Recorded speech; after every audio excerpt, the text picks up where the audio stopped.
Well, it's Thursday morning. We've had about 2.5 to 3 hours worth of rain, and the skies are still gray, and it could go either way, but we're packed up and ready to make a break for it.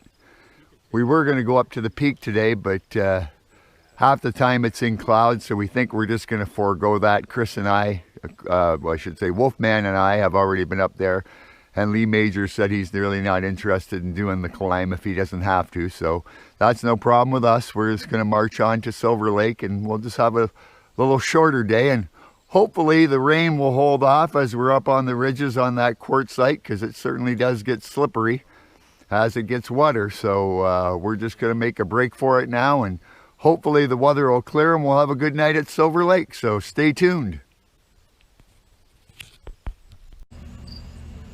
Okay folks, so here we are back in our lovely hometown after our 7-night, 8-day trip around the Cloche Silhouette Trail.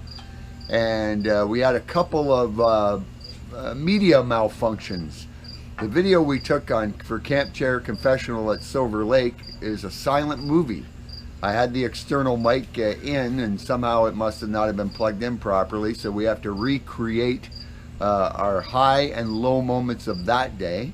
Then we also have to get Lee's thoughts on the day to Little Superior, and then finally we will do our kind of trailhead tales, even though we're not at the trailhead and we're back home in the gazebo. I don't know what the heck we could name that, but anyway, yeah, something stupid. We'll do all those in a section of 3 videos, because to try and put it all together, we'll probably just end up stumbling and forgetting and getting our days all mixed up, as we're kind of doing already. So we'll talk about our day from Boundary to Silver Lake and our highs and lows. So we'll start with Lee.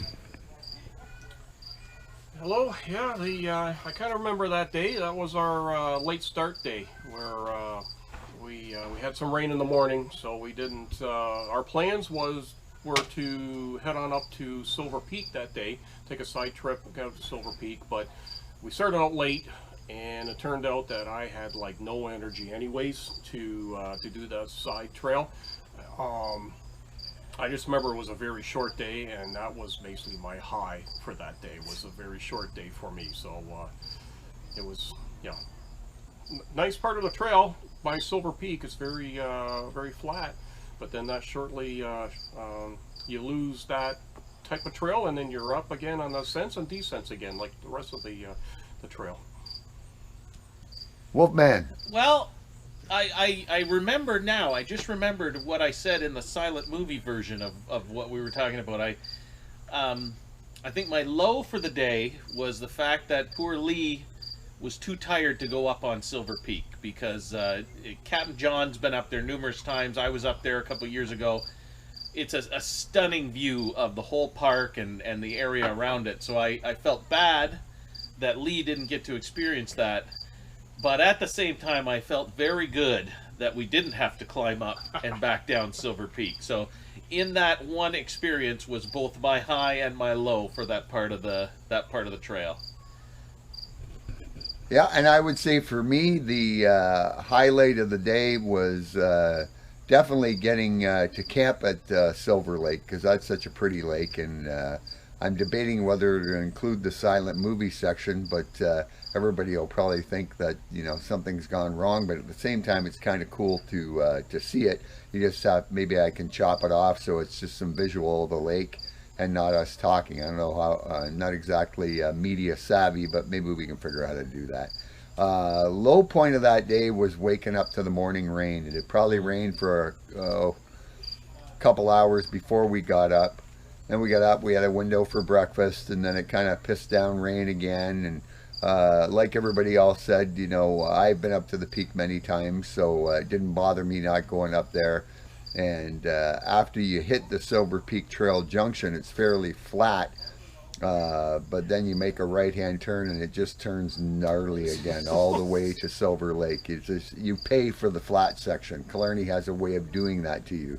If it's easy for a little while, it's not going to last long, and you're going to really pay for what you've just done. So that was really good, and we had a good night at Silver. It was a very nice campsite. Perfect view. I believe we had a fire that night. I think we so. did. It I was a think we little did, yeah. clouded over. I don't think there were great stars that night, but it was still a great camp, and we were still in high spirits and looking forward to our last full day. So we'll be back in a few moments. We did a camp chair confessional, which you'll see out of order now, obviously. Where Chris and I, or Wolfman and I should say, talked about our thoughts on the day from Silver to Little Superior, but we didn't get Lee's thoughts, so we will do that shortly. Well, it's Friday morning, our last full day in the park. We're all getting packed up. It's about 20 after 9, so we should be on the trail by 9:30. Destination today, Little Superior Lake, one of the clearest, most beautiful lakes in the park. We're blessed with a little bit of clouds, but mostly blue sky, which is a nice welcome change after yesterday's dull gray day. So we're all just looking forward to the views on the ridges and the endless ups and downs and things that the trail will throw at you. But it's really nice to see Silver Peak from the other side, because you see more of the quartzite exposed, and it's a much prettier view. So I'm going to try to remember to get that on the GoPro, but we'll have pictures of that as well. And then there's another great lookout at Heaven Lake, where you can see all the way out into Georgian Bay and Manitoulin Island. So we're looking forward to that as well.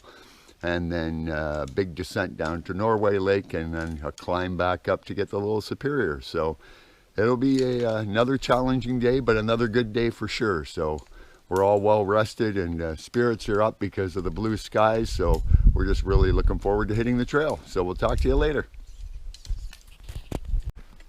So here we are hiking along the trail, Friday morning, just about 11:45. I just wanted to show you some of the spectacular views that you get in Killarney. So this is the Blue Ridge in front of us. We actually went up and over that ridge when we did the pig. And then there's Silver Peak from the opposite side. And as you can see, some of the gnarly terrain and quartzite rock that you go over. Oh, pretty cool. Beautiful lake down there. We should be hitting Bunny Rabbit Lake pretty soon for our lunchtime stop. So things are going well. Here we are. We're at the Heaven Lake campsite.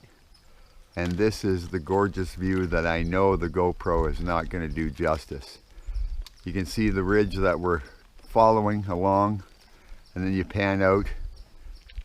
Beautiful lake in front of us. The forest.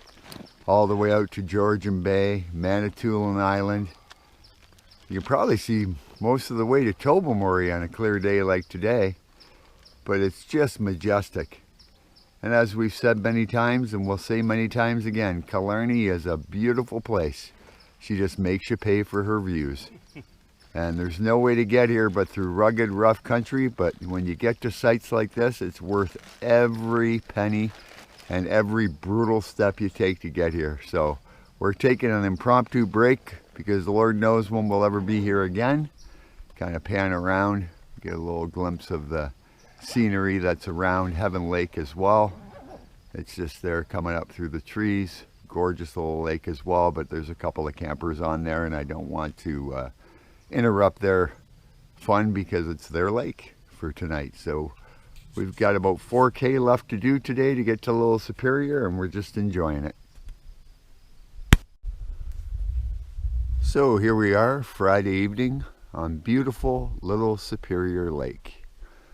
Named because if you look at the shape of this lake and compare it to the big Lake Superior, it's pretty much the same shape. So hopefully there's enough light to do it justice. I'm going to kind of pan down to the water here. Not sure if the GoPro can pick it up, but this is one of the dead lakes in Killarney that was affected by all the mining in Sudbury. So you can actually see right down to the bottom, 10-15 feet down. Just gorgeous. So we're about to move our chairs over to a lookout spot, and provided there's enough light, we're going to be doing camp chair confessional. Today we started at Silver Lake this morning. It was about a 12K day here, and a lot of up and down terrain, and that quartzite rock can really mess with your feet. They really feel beat up by the end of the day. So it'll be interesting to hear everybody's best and worst moments of today. So stay tuned. So as promised, here we are with our last night edition of Camp Chair Confessional. We may have some final thoughts at the end of the trail, but we won't be in our camp chair, so I guess you can't call it Camp Chair Confessional. We'll have to call that Trailhead Tales. How's that? That would be, yeah, see, I'm full of them. I'm full of it. That's why you're the captain. That's right. So I did talk a little bit about our day and where we came from and where we've gone to. Lee is just finishing his bedtime chores. I think he's slipping into his silk pajamas, ready to go into his oversized his oversized hammock with his giant fly. Oh, I know you folks aren't. Here, does this help? Sorry for the delay. Yeah, that'll help. Yeah, that'll make us look prettier. And I know it's dark out. We apologize for the delay. There was a battery malfunction and an expletive uttered by yours truly. So we apologize to our younger fans, of which there are approximately 0. So, Wolfman, best and worst thoughts of today while there's still some dim light. Oh, best and worst. Well, I guess the best of today is getting to this beautiful lake, Little Superior, I think it is. Pretty as a postcard. I think Captain John already gave you a tour around, but you can certainly see why people came here to paint this place. Worst part of the day was the ascents were just gnarly as heck. I think we climbed up a 50-foot vertical wall almost to get here. A little melancholy today because it's been a great trip, and I'm going to miss the boys. I miss seeing my wife and my family, and I know that when my wife sees these videos, she will be she'll be very encouraging for me to plan more hiking trips and to spend more money on hiking supplies. So thank you, honey. I really appreciate your support. So, you know what? A great trip all in all, and Captain John was the greatest motivational coach a guy could ask for. So, that's the end of my story. And it's probably just the right light for me to make my best and worst of today, because it's probably darker than I'll get out and you can't even see me. So that's probably an improvement. But best part of the day, probably just chatting to the different people along the way and hearing their stories and where they were headed. And we met everything from people who were going less distance than us to people that were, once again, hiking the trail in one day. And the worst part had to be just being up on the ridges, the constant ups and downs. It really beats up your feet because that quartzite, there's just no give to it at all. But again, getting here to this gorgeous lake and knowing we're only about 10 to 12K from the end, and still lots of great things to see tomorrow. We'll hit the iconic crack that a lot of people do as a day hike trail, and we'll certainly take some video there. But it's getting late. Lee's on his way over, but maybe we'll have to save his comments for when it's a little lighter outside. So maybe it'll be breakfast with Lee Majors.